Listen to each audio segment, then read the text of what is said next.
Welcome back. We are continuing talking about the killers and diabetes.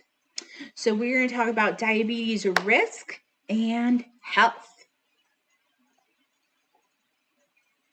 So, the seventh leading cause of death, not in a pandemic year, is diabetes.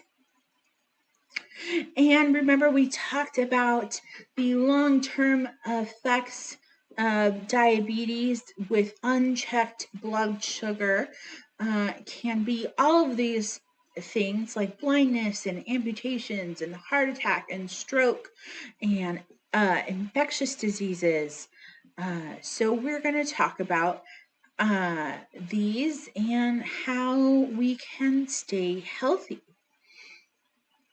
So, type 1 diabetes and type 2 diabetes. What are the risk factors?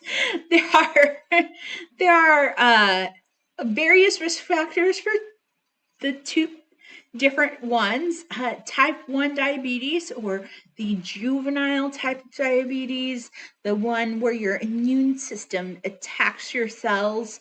The number one risk factor, or the only risk factor, is genetics. Usually, your genes tell you if you have this type of diabetes or not. And you will likely know it when you are young. It's usually diagnosed as a child. In type 2 diabetes, remember, people with diabetes, 95% of people with diabetes have this type of diabetes. There's a whole host of risk factors. The older you get, if you're over 45, is a risk factor. The older you get, the more risk you have of getting type 2 diabetes. Ethnicity is a risk factor, being Black, Hispanic, or Latino, American Indian, or Native Alaskan, Asian American, Pacific Islander are all large risk factors for having type 2 diabetes. If you have a very close family member, like a parent, brother, sister with diabetes, being overweight, being physically inactive, having high blood pressure, having low HDL cholesterol. So remember, HDL, H, it means healthy. That's not actually what H stands for, but that's how I remember it. H for healthy cholesterol, or high triglycerides. If you had diabetes during pregnancy, you have a larger likelihood to have type 2 diabetes in the future. And if you've been diagnosed with polycystic ovary syndrome. So lots and lots of risk factors, and the more risk factors you have, the more likely you are to develop type 2 diabetes in the future. I really like this diagram because that really seems like a whole lot of risk factors. And how do we divide them out, and how can we improve our health for ourselves and think about prevention? There were a lot of risk factors. There are some risk factors that you can't fix, you can't change. You can't decide how old you are yet. You might be able to get plastic surgery, but you can't change how old your body is. You can't change if your close family member gets diabetes. You can't change other medical conditions that put you at risk for diabetes, like polycystic ovarian syndrome, or being diagnosed with gestational diabetes. And you can't change your ethnic background yet. So these are all things we can't change. Those just put you in a risk category. But there are factors that you can improve. 4 factors. And we're going to talk about those and what we can do to help prevent diabetes in the future. High weight. This weight seems to just come up in every disease that we talk about, isn't it?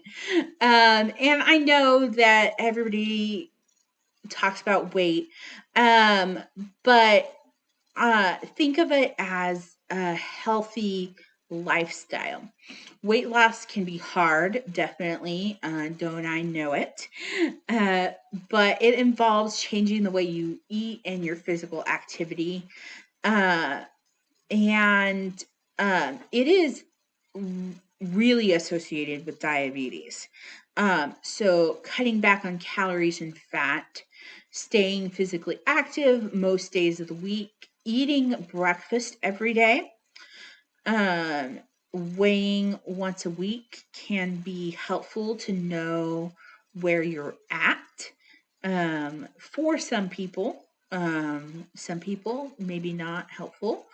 And watching less than 10 hours of TV per week, being sedentary. One thing I noticed, like personally, last semester was not so great for me because I was sitting on the computer all day. So I chose to get a desk where I can stand up. You'll notice I stand up to teach now because I used to stand up to teach all day. And I was like, well, I'm sitting down to teach now at home. So I figured out how I can like simulate things at home that I used to do, so that I'm not as sedentary, and just little small improvements so that we can be healthier on a day to day basis. Which leads to low activity level. Getting 100 um, regular physical activity is important for managing diabetes. When you're active, your cells become more sensitive to insulin, which is scientifically proven. You definitely want your cells to become sensitive to insulin so that they can still uptake that glucose. If they become less sensitive to insulin, then your blood glucose goes up and your cells can't intake that glucose. Getting 150 minutes of exercise weekly, moderate to light exercise. Um, these are just some suggestions that the American Diabetes Society had. Putting the fun in fitness, which is silly. I actually at the beginning of the pandemic bought a Wii. We like haven't ever had video games before, which is the last one working out with video games. We bought a Wii so that we could like do stuff inside and be more physically active, which is really good. The importance of balance training and muscle mass. So, not just thinking about like walking and things, but making sure that your muscles are being exercised, especially as you get older. Um, some of you are not so old, but some of us are getting older. Um, but making sure that your muscles are being exercised as well as your heart. Um, Breaking the sitting streak. Definitely. I know online classes. Boy, it's not very useful to breaking the sitting streak. But maybe as you're watching this video, you could stand up for the next 5 minutes. Cholesterol numbers. Type 2 diabetes is linked to the high cholesterol because diabetes can affect different cholesterol levels.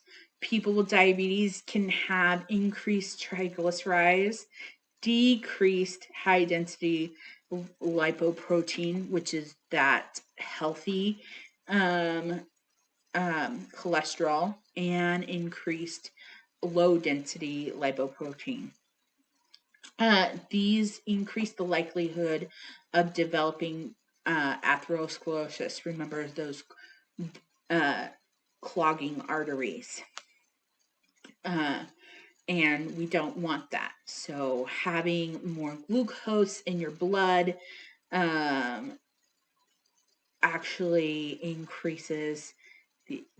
helps to increase this cholesterol and all these atherosclerosis plaques. So you definitely want to eat more whole grains and omega-3s. Avoid smoking. Increase physical activity, and alcohol in moderation. And finally, blood pressure is one thing to look out for. When your heart has to work harder, your risk for heart disease and diabetes goes up. High blood pressure raises your risk for heart attack, stroke, eye problems, kidney disease, and some ways to lower your blood pressure are to eat whole grains, breads and cereals, try herbs and spices instead of seasoning your food with salt. Check labels of your foods. Make sure they have less than 400 milligrams of sodium per serving. You want to keep things low in sodium per serving, or eat those as sometimes foods, not all the time foods. And limit alcohol consumption. And always, if you smoke, think about quitting. What else? So these are things that we've always talked about. These have been themes in the class for a long time. But what else? What else affects blood sugar levels? There's a lot of things that you can do to help regulate your blood sugar levels and keep them even throughout the day. Eat a meal or snack with food. What affects your blood sugar levels? A meal or snack with more food or more carbohydrates than usual can cause blood sugar spikes. So not just eating sugar, but huge meals and meals full of carbs can cause blood sugar spikes. Inactivity can cause blood sugar waves. Side effects from medications can cause differences in your blood sugar. Infection and other illnesses can cause differences in your blood sugar because your cells are working harder to try and get rid of your infection. So they need more glucose. They need to use that glucose to do that cellular work. So infection and illnesses can sometimes affect your blood sugar. And changes in your hormone level, such as during menstrual periods, can cause differences in blood sugar levels.